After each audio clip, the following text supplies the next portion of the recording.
বেসরকারি খাতে ন্যূনতম বেতন, কর্মঘণ্টা, বিভিন্ন ধরনের ছুটি, নিয়োগপত্র বাধ্যতামূলক করা, প্রত্যক্ষ পরোক্ষ বৈষম্য দূর, জোরপূর্বক শ্রম বন্ধ, হয়রানি প্রতিরোধ, চাকরির স্থায়িত্ব এবং অন্যান্য প্রাপ্য সুযোগ সুবিধার আইনি ভিত্তি নিশ্চিত করতে যাচ্ছে সরকার।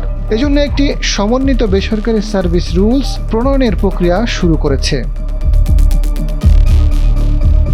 সংশ্লিষ্ট সূত্র বলছে, শ্রম আইনকে ভিত্তি ধরে এই রুলস বা বিধি প্রণয়ন করা হচ্ছে। এই বিধি হলে বেসরকারি খাতের চাকরিতে ন্যূনতম বেতন ও স্থায়ী নিয়োগপত্র প্রাপ্তি, ছুটির অধিকার, অযৌক্তিক চাকরিচ্যুতি ও হয়রানি বন্ধ, প্রত্যক্ষ পরোক্ষ বৈষম্য দূর হওয়া ছাড়াও নিয়োগের শর্ত অনুযায়ী প্রাপ্য সুযোগ সুবিধা পাওয়ার আইনি ভিত্তি তৈরি হবে।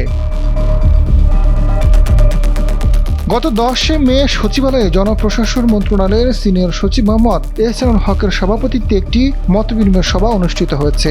সভায় সংশ্লিষ্ট সব মন্ত্রণালয়, চেম্বার ও বেসরকারি খাতের বিভিন্ন সংগঠনের মতামত নেওয়ার সিদ্ধান্ত হয়েছে। এ বিষয়ে মতামত জানাতে সংশ্লিষ্ট পক্ষকে 15 কর্মদিবস সময় দিয়ে চিঠি পাঠিয়েছে জনপ্রশাসন মন্ত্রণালয়।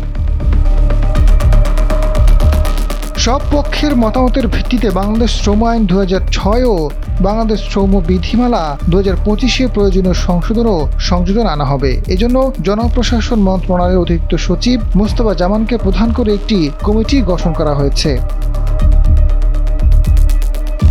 বেসরকারি সার্ভিস রুলস অনুযায়ী ন্যূনতম বেতন, নিয়মিত বেতন বৃদ্ধি, বিভিন্ন ভাতা দেওয়া, কর্মঘণ্টা নির্ধারণ, ছুটি, পদোন্নতি, আচরণ বিধি, দুর্নীতির তদন্ত, শৃঙ্খলা, আইনি সুরক্ষা, বিরোধ নিষ্পত্তি, শিশুশ্রম, স্বাস্থ্য সুরক্ষা, কর্মক্ষেত্রের নিরাপত্তা, ক্ষতিপূরণ আদায়, মাতৃত্বকালীন ছুটি, স্বাস্থ্য ও কর্মক্ষেত্রের নিরাপত্তা, প্রতিবন্ধীদের চাকরি স্থায়ীকরণ, চাকরি থেকে অবসরের মতো গুরুত্বপূর্ণ বিষয়গুলো সুনির্দিষ্টভাবে অন্তর্ভুক্ত করা হবে।